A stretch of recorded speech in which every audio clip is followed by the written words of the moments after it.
If you follow these simple rules, it will be easy. These amazing, plump breasts. Now, 2 beautiful thighs, 2 breasts. You're going to use the tops and the bottoms. Open up the legs. Smooth, sort of velvety texture. Hand on top, nice and firm. Use your fingers. Be very generous. And just go down the centre. And just open that up. You get this really nice, smooth, shiny effect. Bring one of the flaps halfway over.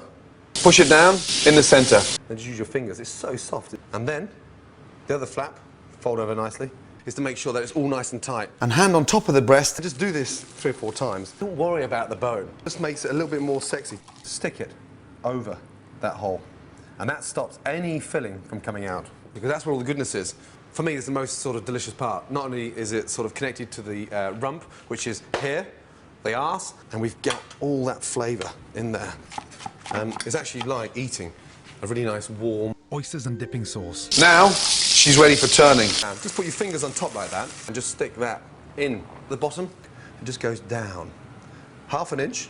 That'll wake up the missus. It's starting to go a little bit wet on top. Thick, creamy texture.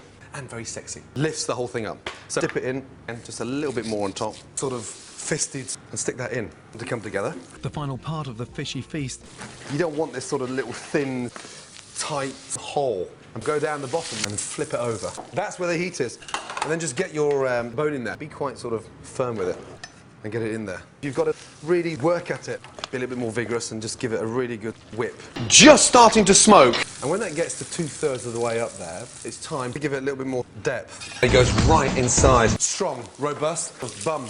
Once on each side, and then more importantly, on its back. It's piping hot. Now it's steaming. As it starts to smoke, take them out and grind them. Cream it. And we're just going to finish. And bang. Done. Leave it to rest. I mean, the most amazing way of waking up the missus on a Saturday, Sunday morning. So if you want to be a good boy, run upstairs now and give it to her in bed.